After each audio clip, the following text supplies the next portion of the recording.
જય શ્રી કૃષ્ણ, જય માતાજી. કેમ છો બધા? મજામાં? તો સ્વાગત છે તમારા બધાનો આજના એક નવા વિડીયોમાં. અને અત્યારે તો ઘડિયાળમાં 11 થઈ ગયા છે. બધું કામ કરી ફ્રી થઈ ગઈ. પાછું આપણે જો અથાણાનું કામ છે સંભાળી લીધું. કેમ કે અથાણાની વસ્તુ એવી છે કે આપણે કમસે કમ એક અઠવાડિયું એમાં વયું જ જાય. કેમ કે બધી એની પ્રોસેસ કરીએ તો જો મેં બોરો તો કાલ બપોરે વઘારી જ નાખ્યો હતો અને એમાં સાંજે જો ગોળ નાખી દીધો છે એટલે ગોળ છે ને સરસ મિક્સ થઈ જાય. એમ દર વખતે તમે ગોળ છે ને ઓલો લઈ છે ભીલી ગોળ કે તો એ ખમણી થાકી જાય છીએ અને એ અથાણામાં થોડીક આમ ગરતાય બહુ સમય લાગે છે. એટલે આજ વખતે જો ગોળ આવે છે ને અથાણાનો ત્યાં લોંગીઓ ગોળ એ જ લઈ લીધો છે.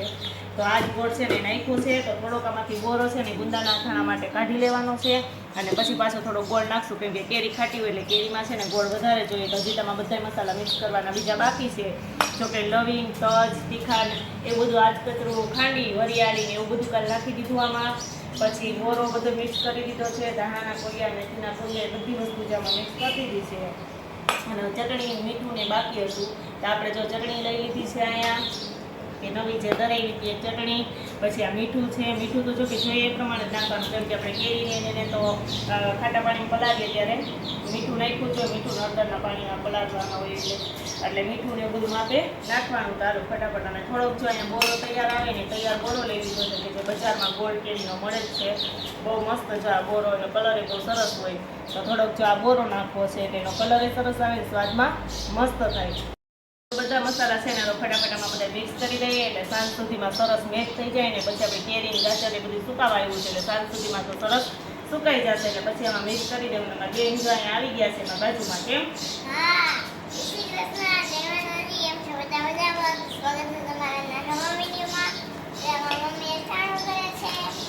મીઠું જોવે છે શીખે છે એમાં તમારા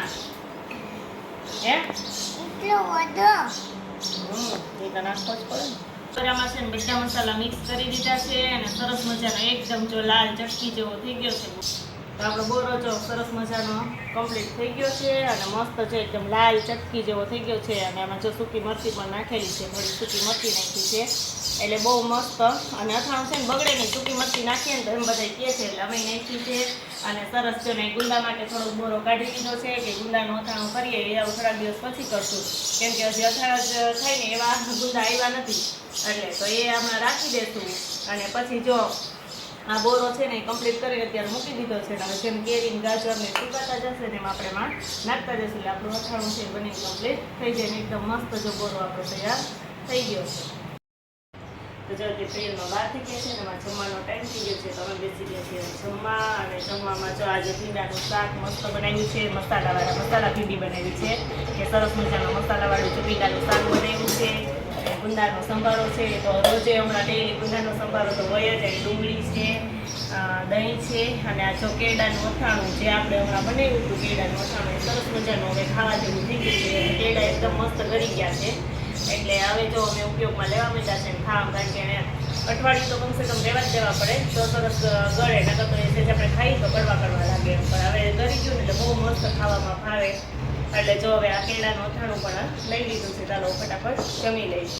તો જો સવારે આપણે આ બોરો તૈયાર કર્યો હતો એ બહુ જો મસ્ત અત્યારે બધું મિક્સ થઈ ગયું છે. અને આપણી કેરી જો બધી સુકાઈ ગઈ છે સરસ મજાની. કેરીને જો આમ દબાવી અને પછી જોવાની કે આમાં સેજ પાણી નીકળતું હોય ને એ પાણીના બિંદુ થઈ જાય છે. ન નીકળતું હોય એટલે આપણી કેરી છે ને મસ્ત અથાણા માટે તૈયાર થઈ ગઈ છે, સુકાઈ ગઈ છે. જો કેરી લઈ લીધી છે. આ ગાજરના કોકડા એ મસ્ત ખાટા પાણીમાં પલાળી પાછા સૂકવાતા ને તો સરસ મજાના સુકાઈ ગયા છે. અને અહીંયા લઈ લીધું છે આ ગાજરનું ખમણ એ પણ સરસ મજાનું સુકાઈ ગયું છે. તો બધું છે એને આપણે આ બોરો છે એમાં મિક્સ કરી દઈએ અને બનાવી લઈએ અથાણું. તો જો આ બધી કેરી છે ને મેં જોઈ લીધી તો બધી સરસ મજાની સુકાઈ ગઈ છે. આ બધી જ કેરી છે ને એને આપણે થોડી કરી અને આમાં અથાણામાં એડ કરી દઈએ.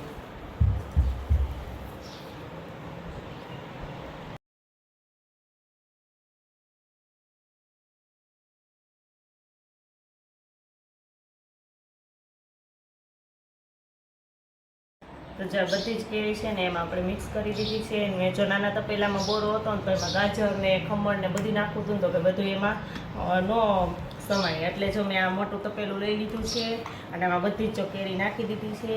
અને હવે આપણે એમાં ગાજરના ખોખડા નાખતા જઈએ. ગાજરના ખોખડા નાખી અને પછી હલાવતા જઈએ એટલે એ પણ સરસ મિક્સ થઈ જાય.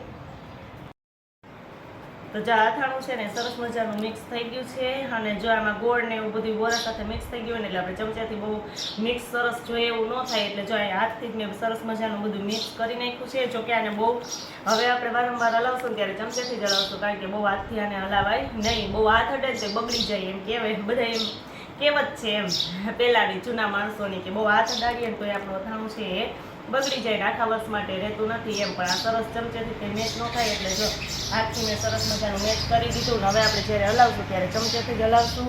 અને હમણાં થોડુંક જો તેલ ગરમ કરી અને ઠંડુ થઈ જાય પછી સાંજે આમાં થોડુંક તેલ નાખી દઈશું, અને આને આ તપેલામાં જ 4-5 દિવસ રહેવા દઈશું, કેમ કે આમાં સરસ 4-5 દિવસ આપણે રોજ 1-2 વખત હલાવતા રહેવાનું, એટલે સરસ બધો બોરો છે એ આ કેરીમાં ને એમાં મિક્સ થઈ જાય પછી જ આપણે બરણીમાં ભરશું. તો જે આપણે આખા વર્ષનું છે અથાણું બનીને તૈયાર થઈ ગયું છે. અને હજી આમાં થોડી ખારેક નાખવાની છે, જે બજારમાં ઓલી કડક ખારેક મળે છે એને મેં ખાટા પાણીમાં પલાળીને સૂકવી દીધી છે. હમણાં સુકાઈ જાય સાંજ સુધીમાં, એટલે એ પણ આપણે આમાં થોડી એડ કરી દઈશું, એટલે આપણું અથાણું છે આખા વર્ષનું બનીને તૈયાર થઈ ગયું છે રેડી. હવે થોડુંક તેલ પણ આપણે આમાં સાંજે નાખી દઈશું.